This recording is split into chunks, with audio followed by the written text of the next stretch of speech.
Hello बच्चों, let's read the following question. Define the terms. हमें terms define करनी है। First, mean absolute error. Second term है relative error and third term है percentage error. How are these calculated? इनको हम कैसे calculate करते हैं? So first of all we will talk about the key concept used in the question। इस question में क्या की कॉन्सेप्ट यूज हो रहा है। यहाँ पे हम बात कर रहे हैं एरर वैल्यू के एरर के बारे में। एरर क्या होता है किसी वैल्यू में? जब मेजर्ड वैल्यू जो है, मेजर्ड वैल्यू जो है वो क्या होता है, is different. Measured value is different from actual value. जो ट्रू वैल्यू है किसी का, उससे मेजर्ड वैल्यू जो है वो डिफरेंट होता है। तब तो कितना डिफरेंस है, that difference is known as error. उसे हम एरर बोलते हैं। फर्स्ट हमें बोला है मीन एब्सोल्यूट एरर। फर्स्ट में हमें मीन एब्सोल्यूट एरर दिया है, तो उसके लिए पहले हम एब्सोल्यूट एरर देखेंगे कि क्या होता है एब्सोल्यूट एरर। एब्सोल्यूट एरर हमारे पास होता है difference of individual reading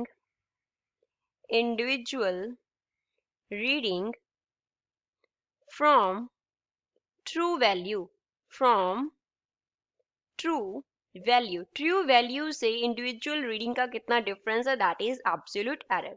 अब सपोज हम क्या मेजर कर रहे थे, लेंथ मेजर कर रहे थे, और लेंथ का जो ट्रू वैल्यू है, ट्रू वैल्यू वो कितना है, सपोज वो ए से हमने उसे डिनोट किया, दैट इज 10 सेंटीमीटर। तो इसकी हमने मेजर्ड, इसकी वैल्यूज जो है वो हमने मेजर की। तो जो मेजर्ड वैल्यूज थी और रीडिंग्स थी, लेट अस सपोज वो थी A1 is equals to 7 centimetre, और A2 is equals to 11 centimeter, और A3 is equals to let us say 12 centimeter। तो A1 का A से कितना डिफरेंस है, इंडिविजुअल रीडिंग का जो डिफरेंस है ट्रू वैल्यू से, that is relative, that is absolute error. यहाँ पे इसे डेल्टा A1 से हम डिनोट करेंगे। इट विल बी A1 का कितना डिफरेंस है किससे, A से। सेकंड, डेल्टा A2, इसका ये जो होगा वो A2 माइनस A होगा, एंड A3 जो होगा डेल्टा A3, वो क्या होगा, A3 माइनस A होगा। हमारे पास जो ट्रू वैल्यू है उससे कितना डिफरेंस है इंडिविजुअल मेजर्ड वैल्यू का, that is known as absolute error.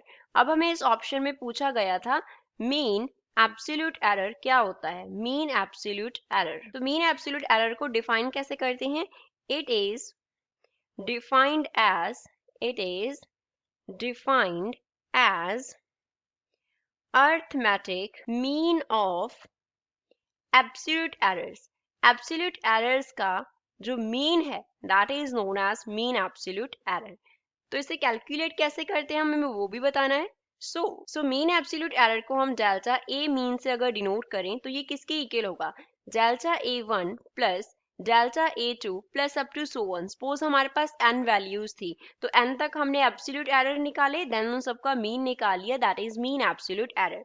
Next relative error पूछा है, बी पार्ट सेकंड पार्ट में क्या पूछा है, रिलेटिव एरर। रिलेटिव एरर होता है हमारे पास, इट इज डिफाइंड